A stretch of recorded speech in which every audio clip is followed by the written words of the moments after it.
Hello YouTube family, welcome to my channel. ఈరోజు recipe ఏంటంటే చేపల పులుసు. ఎంత ఈజీగా చేయొచ్చు అంటే చేపలు కడగడమే కొంచెం ఆలస్యం అవుతుంది, కానీ చేపల పులుసు అయితే చాలా ఈజీగా చేసుకోవచ్చు. ఈ ప్రాసెస్లో చేశారంటే టేస్ట్ అయితే అదిరిపోతుంది. ప్రాసెస్ చూసేద్దాం. ముందుగా చేప ముక్కల్ని ఇలా కడిగి పెట్టుకోవాలి.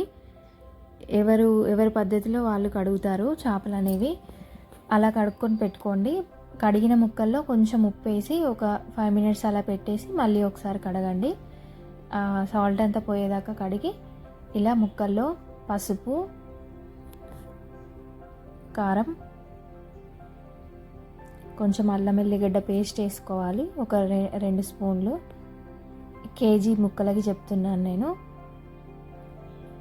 పసుపు, అల్లం ఎల్లిగడ్డ పేస్టు, కారము వేసుకొని అందులోనే కొంచెం సాల్ట్ వేసుకోండి. ధనియాల పొడి, కొంచెం ఆయిల్ కూడా వేసుకోవాలి. ఇందులోనే ఒక 2 స్పూన్ల వరకు ఆయిల్ వేసుకోండి. వేసుకొని ఆ ముక్కలన్నిటికీ పట్టేలా బాగా కలపండి. మీరు ఫిష్ అనేది ఎంత క్వాంటిటీ తీసుకుంటున్నారో దానికి తగ్గట్టుగా చింతపండు అనేది నానబెట్టుకోండి. తర్వాత స్టవ్ పైన ఒక గిన్నె పెట్టుకొని అందులో ఆయిల్ వేసుకోండి. 1/2 వరకు ఆయిల్ వేసుకున్నాను. అందులోనే ఒక సగం స్పూన్ వరకు మెంతులు వేసుకోండి. తర్వాత పచ్చిమిర్చి ఒక 4-5 ఇలా పొడుగ్గా కట్ చేసి వేసుకోండి. అవి కొంచెం గోలిన తర్వాత మనం కట్ చేసి పెట్టుకున్న ఉల్లిగడ్డ ముక్కల్ని వేసుకోండి. అవి మంచిగా కలుపుకోవాలి.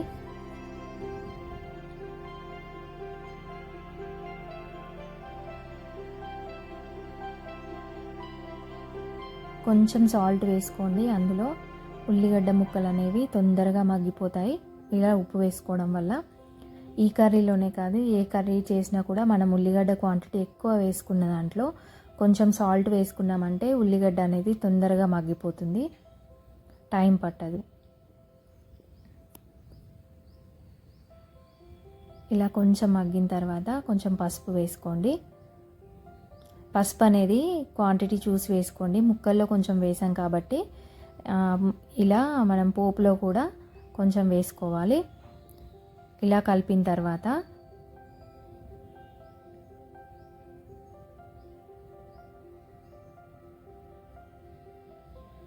ఉల్లిగడ్డ ముక్కలు అనేవి బాగా మగ్గిపోవాలి.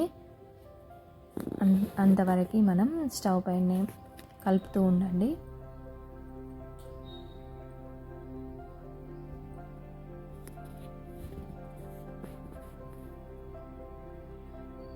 అందులో కొంచెం కొత్తిమీర కాడలతో వేసుకోవాలి. ఇలా వేసుకొని ఒకసారి కలుపుకోండి.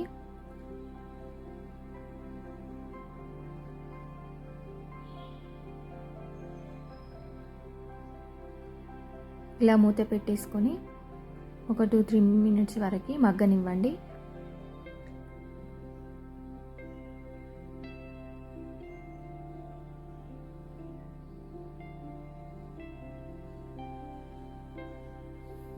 ఇలా మగ్గిన దాంట్లో మనం చింతపండు నానబెట్టి పెట్టుకున్నాం కదా, అది పులుసు తీసి పోసుకోవాలి. మనకి ఎంత క్వాంటిటీ పులుసు అనేది అవసరమో అంత క్వాంటిటీ వేసుకోండి.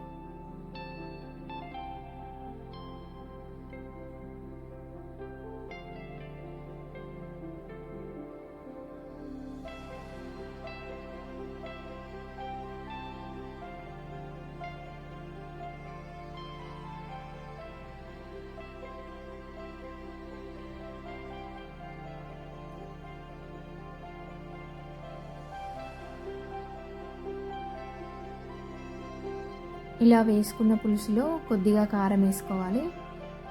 కొంచెం ధనియాల పొడి, కొంచెం జీలకర్ర మెంతుల పొడి కూడా వేసుకోవాలి.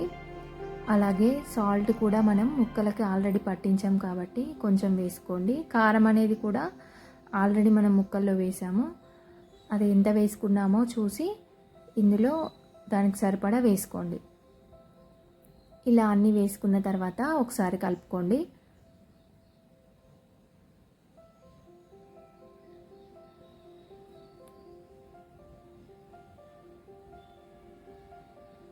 ఇలా మూత పెట్టేసి ఒక 5 నిమిషాల తర్వాత చూస్తే ఇలా మసులుతుంది మనకి పులుసు అనేది.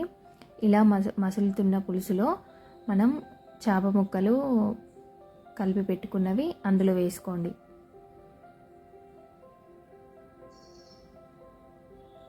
ఇలా వేసుకున్న ముక్కల్ని ఒక్కసారి బాగా కలిపి మూత పెట్టేసుకోండి. 6-7 నిమిషాల వరకు బాగా ఉడకనివ్వండి. ఫస్ట్ ఒకసారి కలపండి, మధ్యలో అవసరం లేదు కలపడం. తర్వాత కలిపామంటే ముక్కలన్నీ విరిగిపోతాయి, అందుకని కొంచెం జాగ్రత్తగా చూసుకొని కలపాలి. ఇలా ఒక 5-6 నిమిషాల తర్వాత మూత తీసి ఒక చిన్న స్పూన్ అంతా మనం చక్కెర వేసుకోవాలి. ఎందుకంటే పులుపు ఎక్కువగా ఉంటే పులుపు అనేది మనకి కరెక్ట్ కన్సిస్టెన్సీలో ఉంటుంది. లేదు పులుపు ఇష్టపడే వాళ్ళైతే చక్కెరని స్కిప్ చేసేయచ్చు. ఇలా మళ్ళీ ఒక 5 మినిట్స్ తర్వాత మనం ఒకసారి బాగా కలుపుకొని కొత్తిమీర వేసుకోండి. ఇలా కొత్తిమీర వేసుకొని మనం స్టవ్ ఆఫ్ చేసుకుంటే మన కర్రీ రెడీ అయిపోయినట్టే. చేపల పులుసు ఈ రకంగా చేసుకున్నారంటే టేస్ట్ అయితే చాలా బాగుంటుంది. చాలా సింపుల్ ప్రాసెస్.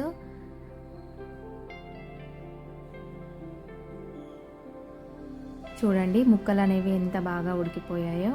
చేపలు అనేవి తొందరగా ఉడికిపోతాయి మనకి. చికెన్ మటన్ పట్టినంత టైం అస్సలే పట్టదు. ఫిష్ కడిగామంటే మనకి ఒక పావు గంట 20 నిమిషాల్లో కర్రీ అనేది రెడీ అయిపోతుంది. నా ఛానల్ ఫస్ట్ టైం చూస్తున్నట్టయితే సబ్స్క్రైబ్ చేసుకోండి. వీడియో నచ్చితే లైక్